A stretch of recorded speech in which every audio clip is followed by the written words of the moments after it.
स्वामी विवेकानंद ने क्यों कहा कि गर्व से कहो हम हिंदू हैं? उन्होंने ये क्यों नहीं कहा कि गर्व से कहो हम सेक्युलर हैं या गर्व से कहो हम धर्मनिरपेक्ष हैं? उन्होंने अपने हिंदू होने पर स्वयं भी गर्व लिया और हमें भी गर्व दिया। तो आइए आज ये समझने का प्रयास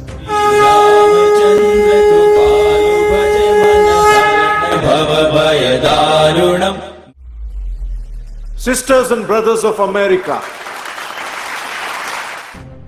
जय Sanatan. Sisters and brothers of America, ये शब्द स्वामी विवेकानंद के 5 शब्द थे जिन्होंने 2 मिनट तक धर्म संसद में आए उन 7,000 लोगों को तालियां बजाने पर मजबूर कर दिया था। जहां पर लोग अपनी संस्कृति, अपने धर्म और अपने आप को महान बता रहे थे, वहीं स्वामी विवेकानंद ने अपने संपूर्ण धर्म और वसुधैव कुटुंबकम की अवधारणा दी थी। जहाँ पे एक ऐसे देश में उन्होंने ये बात बोली थी जहाँ पे ब्लैक एंड व्हाइट चमड़ी में बहुत बड़ा भेद किया जाता है। स्वामी विवेकानंद, इस नाम को परिचय की आवश्यकता तो नहीं है, लेकिन फिर भी मैं कुछ महापुरुषों के कथन से इस नाम को परिचय देने की आपकी कोशिश जरूर करूँगा। गुरुदेव रविंद्रनाथ टैगोर कहते थे कि अगर आपको भारत को समझना है तो स्वामी विवेकानंद को पढ़ना पड़ेगा। महात्मा गांधी कहते थे स्वामी विवेकानंद को पढ़ने के पश्चात मेरी भारत के प्रति भक्ति 1000 गुना बढ़ गई है। भगिनी निवेदिता कहती है कि स्वामी विवेकानंद एक संगठित भारत है, यानी कि the condensed India. Subhash Chandra Bose कहते थे कि अगर स्वामी विवेकानंद आज जीवित होते तो मैं उनके चरणों में बैठा होता। 12 जनवरी 1863 ये वो दिनांक थी जिस दिन स्वामी विवेकानंद का जन्म हुआ था। एक ऐसे महापुरुष का जिन्होंने धर्म को और वेद पुराण उपनिषद यानी कि भारतीय संस्कृति को 7 समुंदर पार यूरोप के देशों तक फैला दिया था।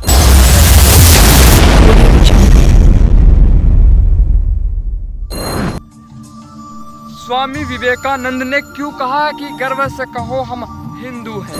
उन्होंने ये क्यों नहीं कहा कि गर्व से कहो हम सेक्युलर हैं या गर्व से कहो हम धर्मनिरपेक्ष हैं? उन्होंने अपने हिंदू होने पर स्वयं भी गर्व लिया और हमें भी गर्व दिया। तो आइए आज ये समझने का प्रयास करते हैं। उन्होंने अपने हिंदू होने पर गर्व इसलिए किया क्योंकि उन्हें योग, प्राणायाम, मेडिटेशन, ध्यान, समाधि मतलब ऐसे ऐसे शब्द की अवधारणा हिंदू धर्म में मिली जो किसी और धर्म में थी ही। उन्होंने अपने ही धर्म में, अपने ही जीवन काल में कम से कम 1 लाख से ऊपर पुस्तकें पढ़ी थी और जिनों में से अधिकतर पुस्तकें हिंदू धर्म की थी। जब एक बार वो अमेरिका में थे तो वहाँ के एक व्यक्ति ने उनका अपमान करने के लिए अपनी किताबों का एक बहुत बड़ा सेट बनाया। सबसे ऊपर उसने बाइबल रखी क्योंकि वो ईसाई धर्म से था, और सबसे नीचे रखी भगवत गीता। स्वामी विवेकानंद जब उस कमरे के अंदर जाते हैं तो वो कहता है कि ये देखिए, ये किताबें क्या मैंने ठीक से जमाई हैं या नहीं। उस पर स्वामी विवेकानंद कहते हैं कि बिल्कुल आपने ये किताब बिल्कुल ठीक से जमाई है। उस पर वो व्यक्ति बोलता है कि आप ये कैसे कह सकते हैं, क्योंकि ये देखिए ऊपर हमारा किताब यानी कि हमारे धर्म की बाइबल, नीचे हमारा राइटर, उससे नीचे हमारा राइटर, आपका राइटर, आपकी धर्म किताब सबसे नीचे, और आप फिर भी इस सेट को सही बता रहे हैं। तब स्वामी विवेकानंद हाजिर जवाब थे। उन्होंने कहा कि आपने ये किताबों का सेट इसलिए सही किया है क्योंकि अगर जो मैं इस नीचे वाली किताब को हिलाकर खींच दूंगा तो ये सारी किताबें नीचे आ जाएंगी, क्योंकि बेस होता है, और बेस भगवत गीता के दम से कमज़ोर नहीं, वो शक्तिशाली था। और इसलिए उस व्यक्ति अपमान करने की जगह स्वयं का अपमान कर बैठा।